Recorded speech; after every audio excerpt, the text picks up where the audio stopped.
I think indeed a pleasure to have such eminent people in this panel. I am honored to have you all in this particular panel.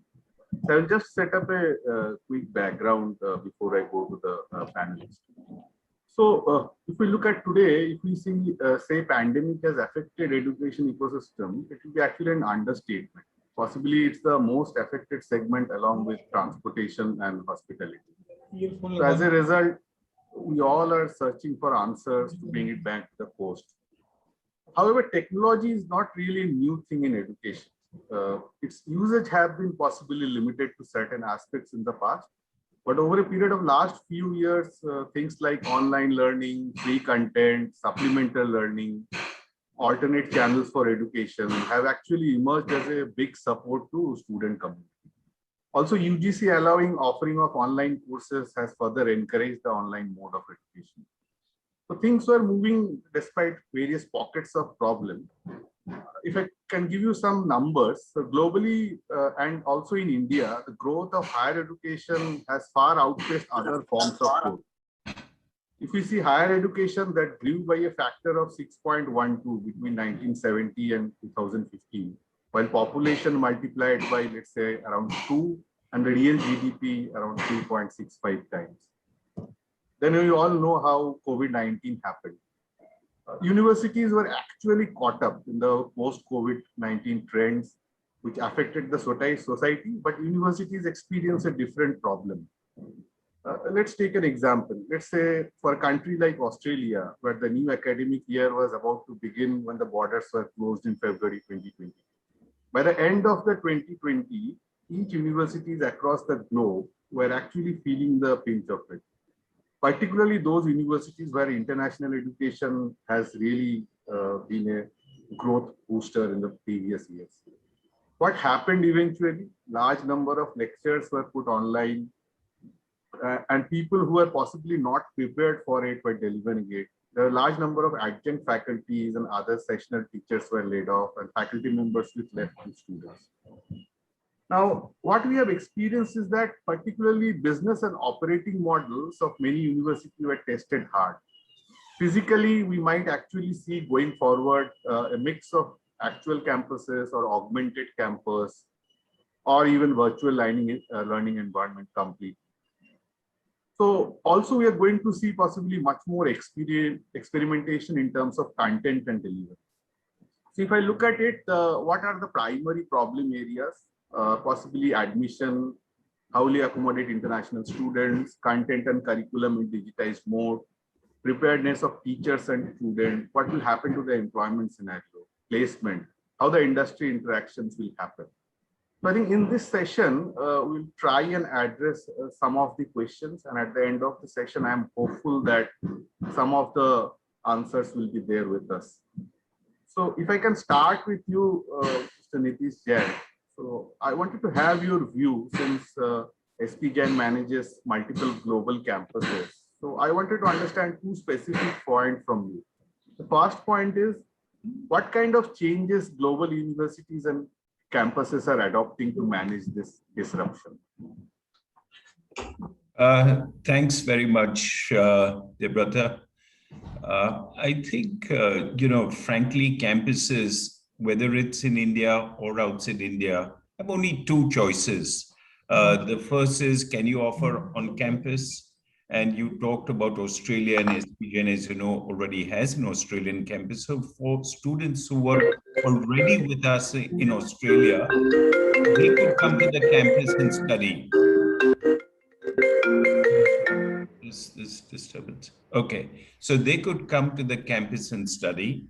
We also exist in another city called Dubai, and they were very proactive, and we could have students come and study in a Dubai campus right from October of last year. So they have the on-campus ability. And the second, Debabrata, is online learning. And universities outside India or in India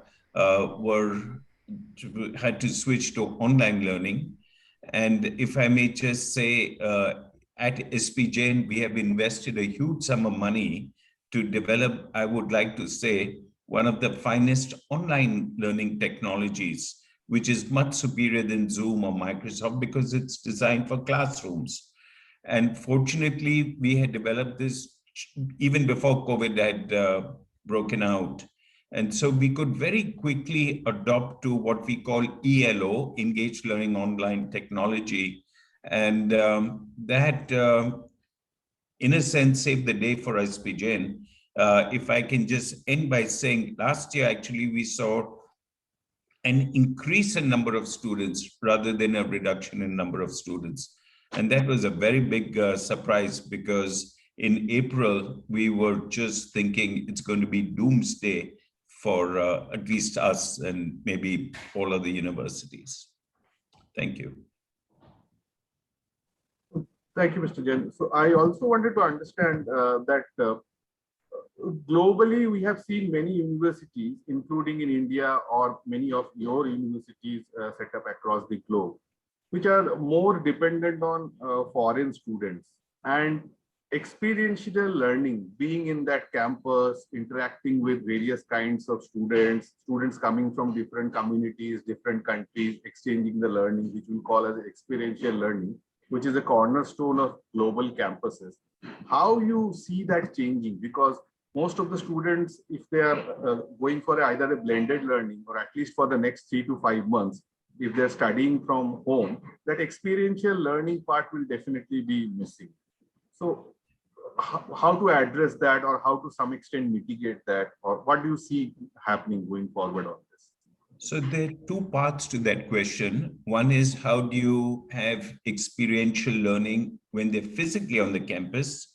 And that is almost like before for us. It's just that we adopted social distancing, and we, instead of 50 people going on a trip, it was 25 people going on the same trip and so on. So we adopted social distancing measures. Everyone needed to wear a mask, and we took a lot of precaution for maintaining safety of our students, but they still got the same experience of going to different locations and having a first-hand feel. The second is more challenging, Debabrata, because how do you have experiential learning online? And initially, we thought you can't do it. But as we thought more deeply about this, it is actually possible to offer experiential in inverted commas learning even online. And there were so many new activities that we could do. In fact, activities that we could not do physically on campus, we could now start doing it online. And I think that was a game changer for us. And we coined this marketing term: why do you need four walls to deliver education?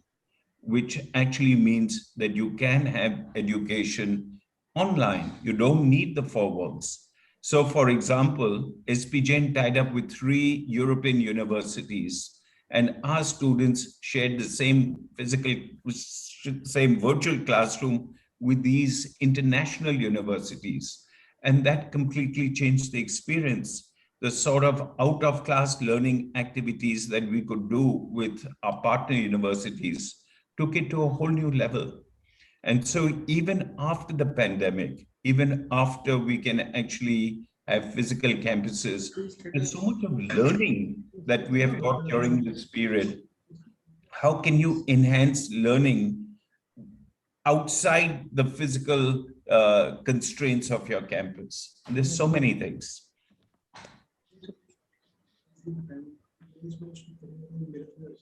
Thank you, Mr. Jain. So what I understand you essentially saying, it's a continuous innovative model, and depending on the situation we have at hand, we need to introduce new things to keep the excitement in the students, and at the same time experience the new online mode as well as the other innovative things. Yes. Yeah. Thank you very much. I'll come back to you. Sure. As a Yes, surely. I'll come to Ashok Mittal now from the lovely professional university. So I have a couple of questions for you, or rather discussion points for you.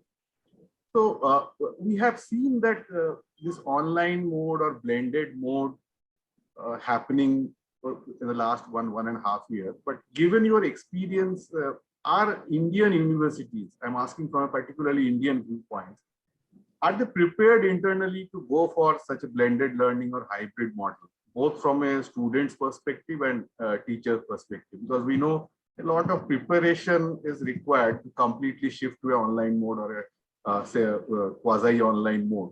What is your view on that? How are you preparing the students and how the teachers are getting prepared? What is the overall preparedness level from Indian universities' perspective? Thank you very much. Good morning to all. I think this pandemic, I think has brought a lot of miseries to all of us. I think we have lost lakhs of souls. But the one positive part of this pandemic is that world, and especially in India, I think we are able to prepone the usage of virtual online educational technologies or educational online technologies. I think at least it has been preponed to 1 decade, 10 years. I think that's a good part of this pandemic. When closure was announced by the Honorable Prime Minister, I think LPU, at least, we were one who were ready on the day next. It was announced, I think, on 25th of March, and we are ready to deliver online education on 26th of March. Because we are already into this field for last 20 years. I think we are the one who introduced online degree program way back in 2002 in collaboration with the government university. We were very much ready, but at the same time, when we see others, I think I must appreciate the entire India, higher education as well as school education, adopted online technologies in delivering education very well in a very short span of time and could serve more than 35 crore, 350 million students in this country. There could be some bottlenecks, there could have been some issues, but on the whole, the experience was good by students and experience was equally good by teachers. Of course, there are definitely some challenges, no doubt about that, but it's a highly appreciable that we India, we Bharat, both adopted these technologies very well and very soon. Government of India has also fastened its regulations for online education. They introduced 2 years back, somehow it was having very restrictive entry, but they amended it in April, May 2020 last year after pandemic. And those are very good. And a lot of private universities, a lot of government universities and entered into this year and this year and entered online education. But question is, are we ready or are we not ready properly? Definitely, I think now we are ready. We means we all Indians are ready. Now that teachers have been trained how to handle online classes. Students have been trained how to absorb online classes. And interaction between teachers and interaction between students in the online mode is running well. There is proper question answer sessions. There are quizzes being held. I think earlier when we started in April 2020, there was one side of delivery. Teacher is talking, student is listening. But now in 1 year's time, I think now we are able to get the real classroom experience. Teacher is talking, we are listening, that's one part. Now there is a full classroom experience, there are quizzes, there are different kind of activities, there are different simulations which are going on, and I think the things are improving fast. But definitely we need to do much more. We need to introduce artificial intelligence so that online education can be delivered to a particular student taking care of his individual needs. Then we need to create gamifications in education. I think that would be the key and that would be the game changer. And we at LP are definitely working on that to introduce gamification. It's a very simple PUBG. I think we all love PUBG games or students love PUBG games. But can we do something like that in our education? One example, if PUBG makes a curriculum for physics and introduced to the students, it will be a game changer. and students will start learning out of games. So these kind of things, artificial intelligence will certainly help us do a better job. And why only classroom experience to students, those who are online mode? We believe classroom experience is his right. But if he joins a university in online mode, he should have a campus experience. How can we give him campus experience while on online mode? And again, fortunately, we are very successful in that. We have done many co-curricular activities. I think all of us are doing conferences, webinar, the way we are doing right now. These kind of experiences are there. We have hosted many cultural events through online mode very, very successfully. Rather, we hosted cultural mode for the Government of Punjab and Government of India in AIU competitions very, very successfully. Then sports also. We ran 2 different marathons through online mode. Again, very successful, where students physically ran and we monitored their progress through online mode by giving them some gadget. So that's again a university experience. Placement drives were held regularly, again very successfully. When it comes to examinations, again examinations were held successfully, and by using different artificial technologies, by mapping their movements, gestures, putting surprise questions, we could do that very well successfully. And UMC case, unfair means practices case, are much lower in online mode than actually in the classroom examinations. So all those things which are required are being done, or we will able to do it faster because this pandemic has given us that opportunity to innovate something new, to create something new, and to prepone those things which are bound to come maybe later, but we are able to prepone all those things. And when we say degree, I think students education, I think students don't come for degree now. Online education, degree students get, but they come here to take a career at home, and we need to do that. And I think with the online education and meeting its challenges, we can do it in a much better way. Collaboration with industry will help in a big way. Separately, Google has more number of students in its online program, certificate program, than the MIT, because students want to work with the industry, because they want to know the real time experiences. Similarly, we need to add all possible things which we do at campus or which we don't do at campus, so that we can make online education equally interesting, rather more interesting, and we can do that. And I think the time is not far when in the times to come there will be more students in online mode than in classroom mode.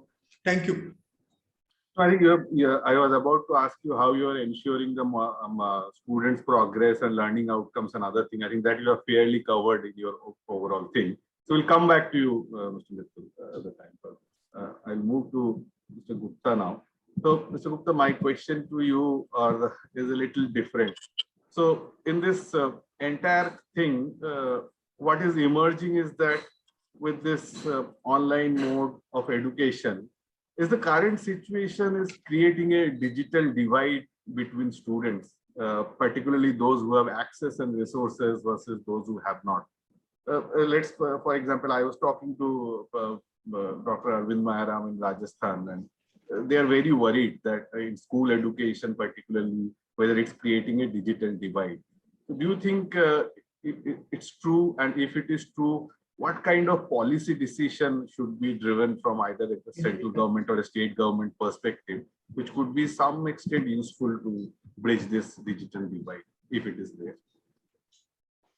So Debabrata, I agree. I think I totally agree with you that this has created a digital divide. You know, when all of the learning has gone online, then we are also finding that students coming from disadvantaged backgrounds, coming from rural areas, have a huge challenge in learning, you know, whether it's to do with devices, whether it's to do with bandwidth, coping up. You know, some students have basic issues like, you know, there are like 8-10 people staying in one room in a family. And how do you just study from that one room? bandwidth, technology issues aside. So I do agree. And, while most of us live in cities and we've coped up with learning, I won't say we've coped up well, but we've managed. I do feel students are dying to go back to the classroom. There are issues around mental health. There are issues around just being engaged sitting on Zoom. I mean, there's no denying, irrespective of how much effort institutions and schools have put into online learning. I think the opportunity to be with each other, the opportunity to learn together, to be on campuses is something that students are missing dearly. Now, I feel institutions are coping up with this digital divide in different ways. What we try to do is we try to get technology devices. About 20% of our students come from very, very disadvantaged backgrounds. So getting them dongles or phones, or, that was the first priority. The second way in which we tackled it was also, while we are a fully residential campus with 2,500 students, so while clearly students couldn't stay on campus, we did open it up to students with this. So we had about 250, 300 students, all year through, living separately, etc. And these were especially students from disadvantaged backgrounds who could not have provision to study from home or no bandwidth, etc. I think there is a need at the government level and at an institution level to provide accommodation, right? Perhaps different forms of assessment, right? I don't think the same form of assessment is going to work. So have different forms of assessment. Perhaps don't assess only on the basis of one exam, but maybe a continuous assessment over the 6 months, 1 year, because clearly students from disadvantaged backgrounds are having a challenge in learning. So we did a lot of that, grading students in different manners. And lastly, I also think that maybe flexibility in graduation, instead of maybe students graduating in 4 years, give them an year extra, or, be a little bit more relaxed in how students navigate their learning journeys.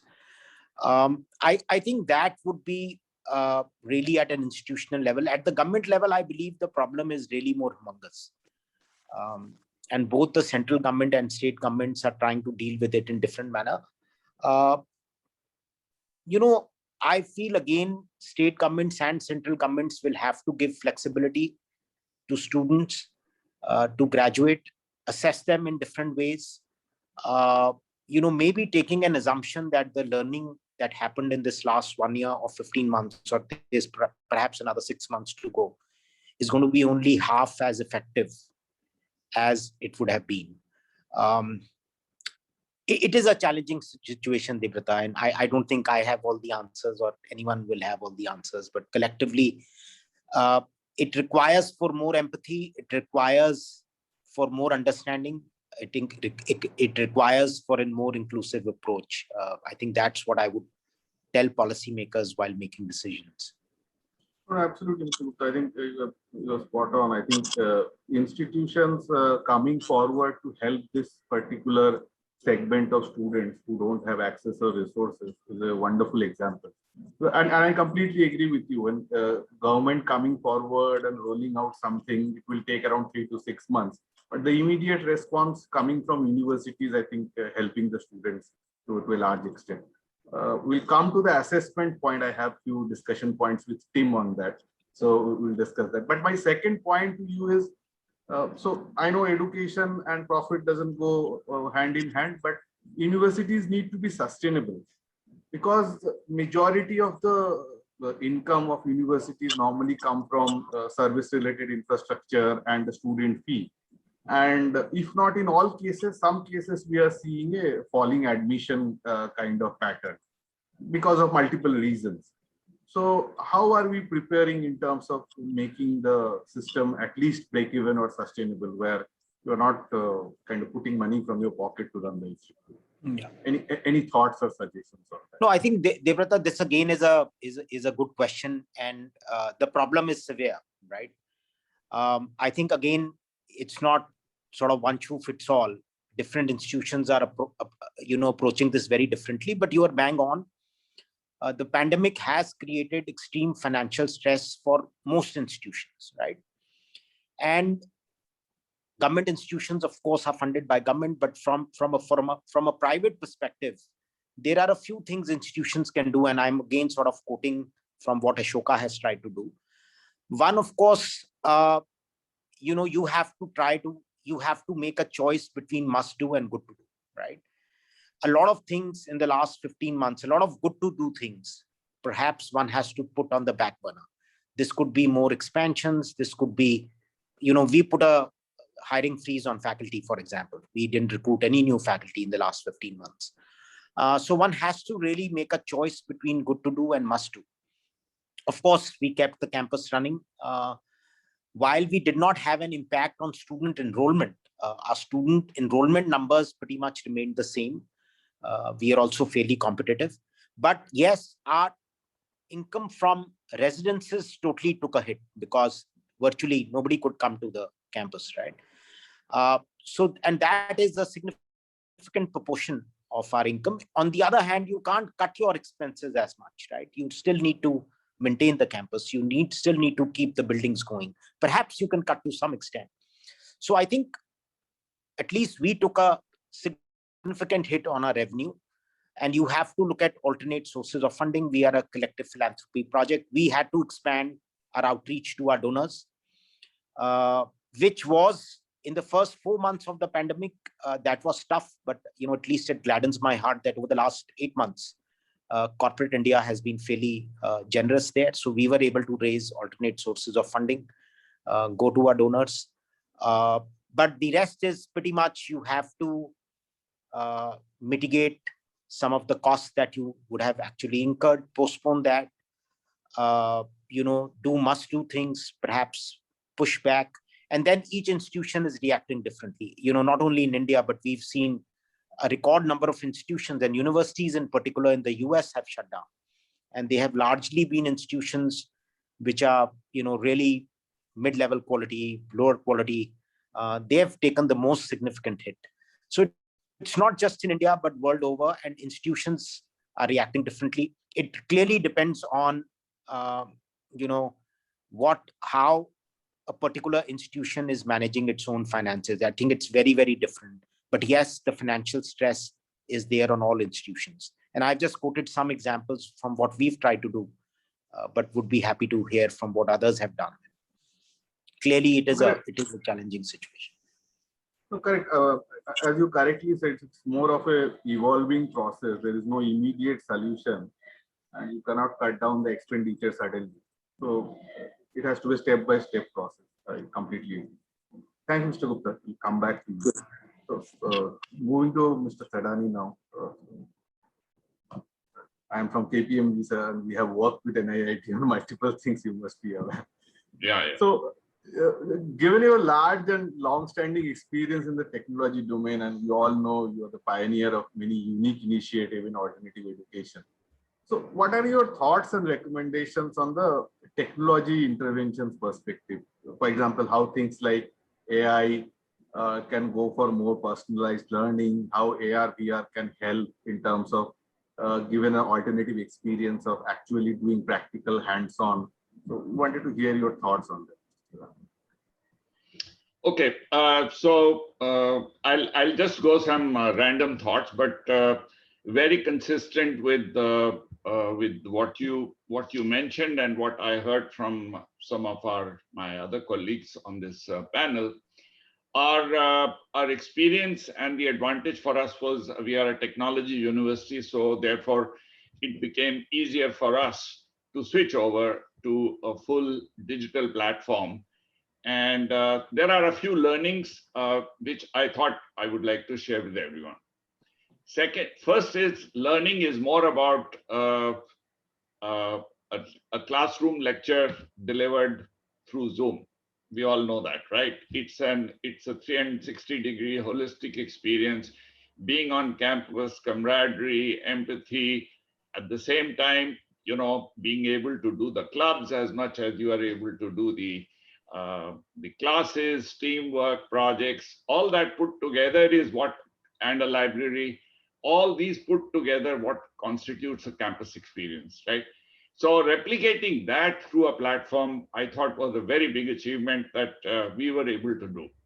So we have an in-house platform, we call it Nugget, very similar to what Nitish talked about, and surely we should sometimes compare notes on that.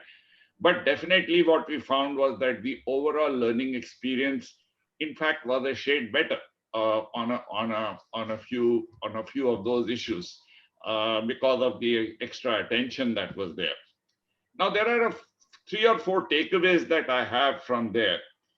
First is, I think you opened that saying that education was the most affected, correct? But I also say that in this, education came up with the largest opportunity, because technology has been knocking on the door of education, and we have all been wanting to reform education for last many decades.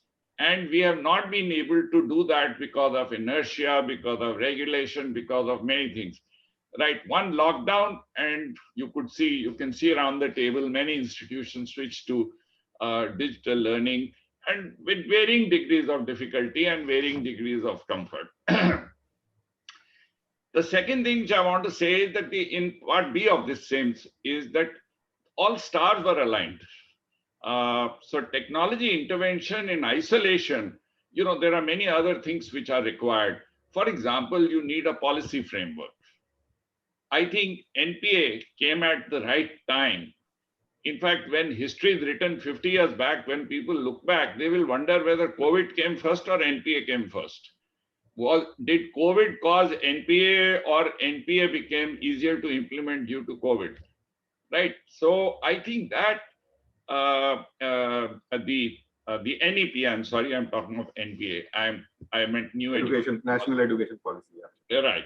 So the new education policy came at the right time, absolutely at the right time, because it gives that flexibility. So the policy framework is very conducive. The regulatory environment, which also sometimes can become a bottleneck for technology interventions, was extremely permissive and liberal, I should say. The government took some very strong and very quick measures to say, okay, let's go ahead and use any form of learning as long as you can provide continuity. So at NIIT University, we were able to run our full academic calendar without any breaks, without absolutely any breaks. Of course, when there was a lockdown, we had to take the campus, the students out and go back to their homes, and they operated from homes and over the platform, and the Nugget platform worked. And we were able to deliver the full academic year absolutely without any break or without any loss of experience, other than being in the hostel together, which also happened for a good amount of time, but not the whole year.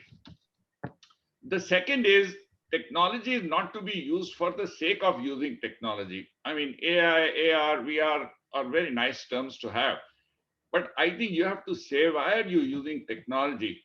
Is it improving learner centricity? And I think we asked ourselves this question every 5 minutes. We said, why is it that we need to use this versus that?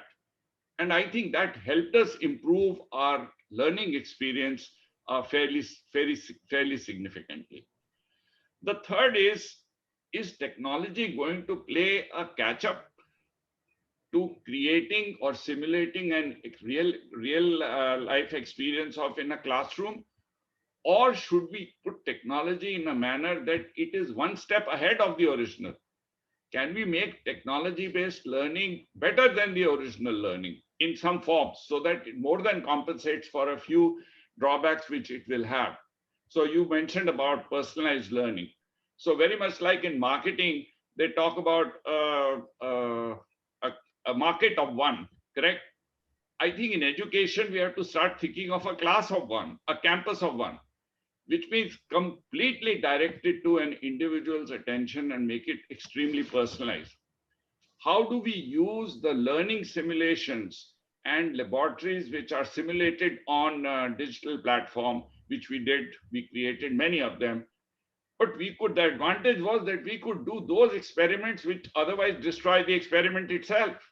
So you were able to try out, for example, if you want to simulate an oil well blowout, how will you do an oil well blowout in a real situation? You wouldn't be able to do. So you were able to simulate some of those things, or for that matter, in very simple computer science terms, crash the machine with some bad code or whatever that is, right? The fourth area, which I thought I should talk about, is that it's a process. Technology is a process of implementation, a change management process, very much like any other.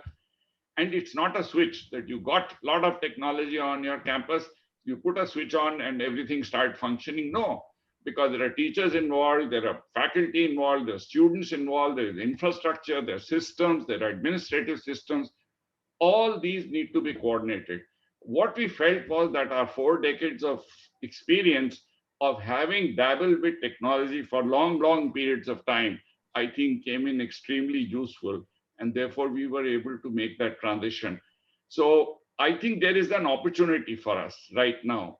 We need to learn from this experience, use the experiences of all other universities, put the whole thing together and create a really energized and invigorating learning environment for our students in times to come.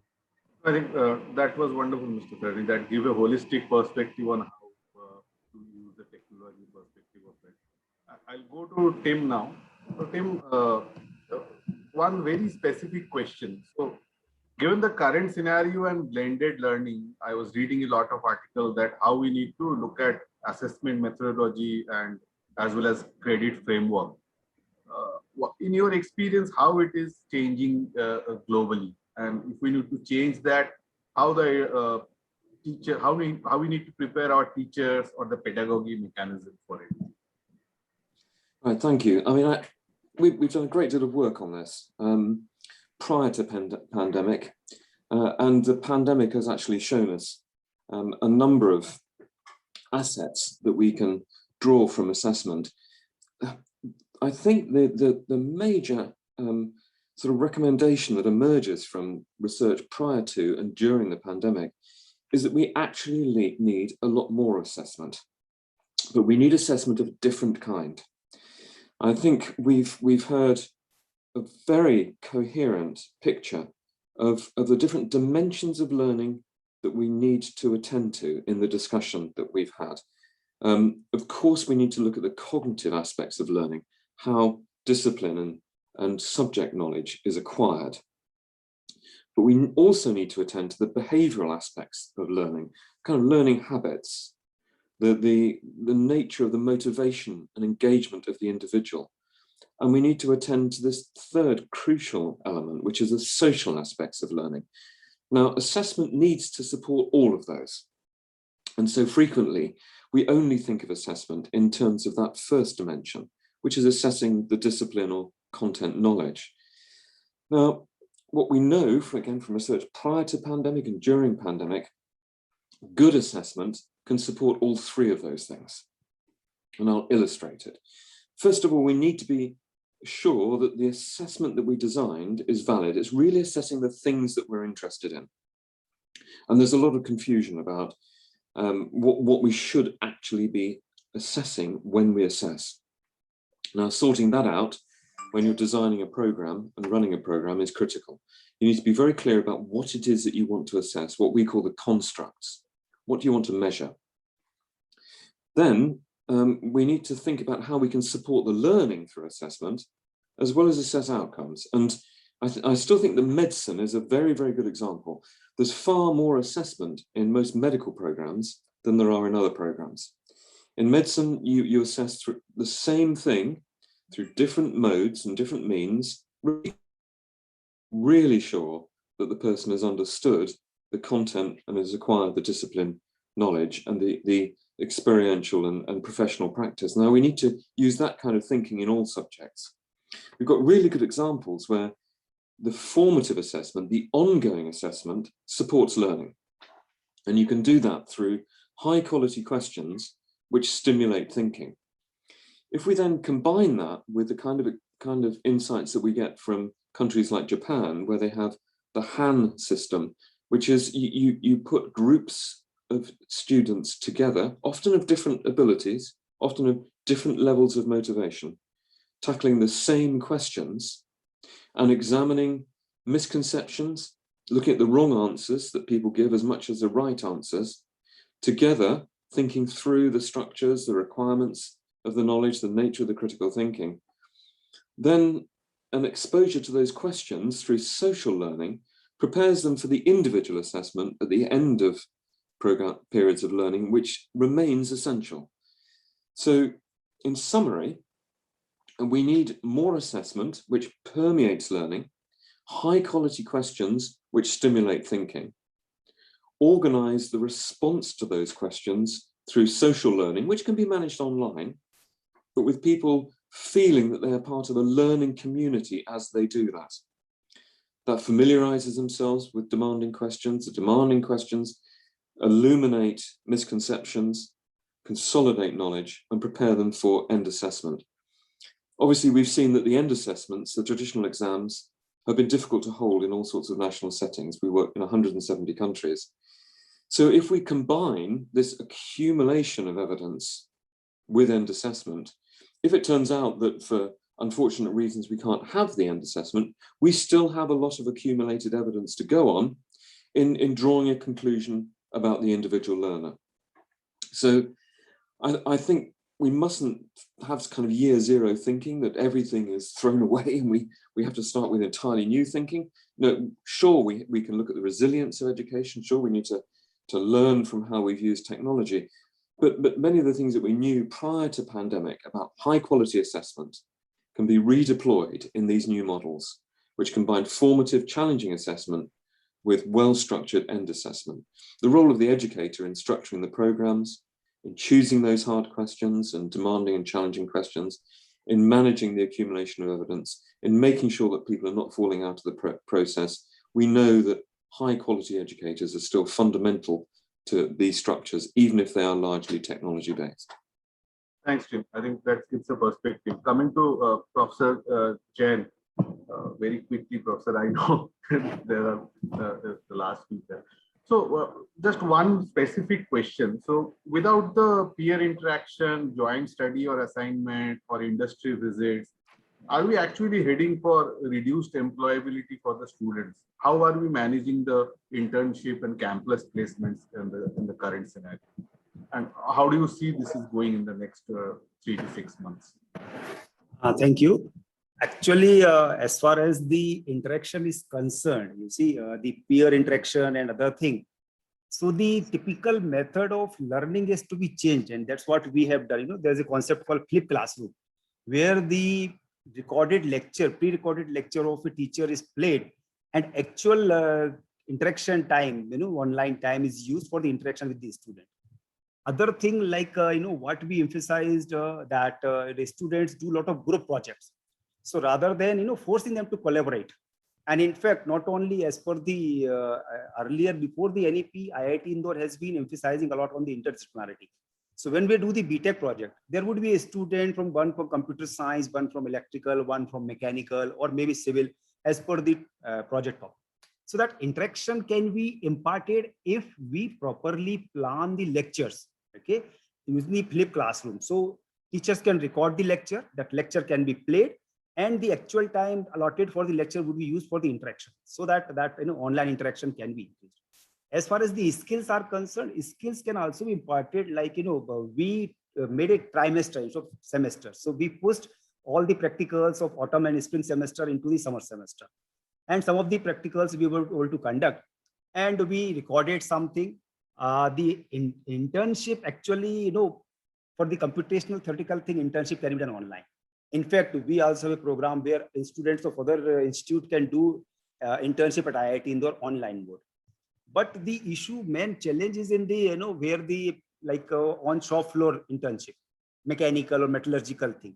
Now for that, industry has to do something, you know, as pointed out Professor Thadani, that we can have a virtual lab concept where the things could be recorded. It could be, you know, we can use a high-end graphics. If my student has to operate a lathe and he does some mistake, you know, that simulation has to tell, oh no, this is a mistake in that.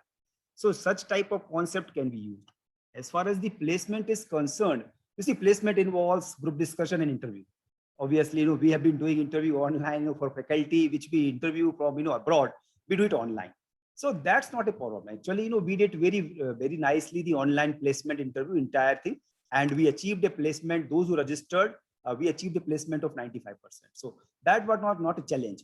But obviously, the other thing which I can tell is the BTech project. So IIT Indore has devoted one entire semester for BTech project, and then 7th semester in the autumn semester. So we changed that to the 8th semester, and the elective we moved to the open elective courses. IIT Indore has been having a open elective courses since from beginning. That thing has come in the NEP now. But a computer science student can take the courses from HSS or mathematics or physics. All the elective courses in all the academic programs are open elective. Means choice-based credit system. So that can be done.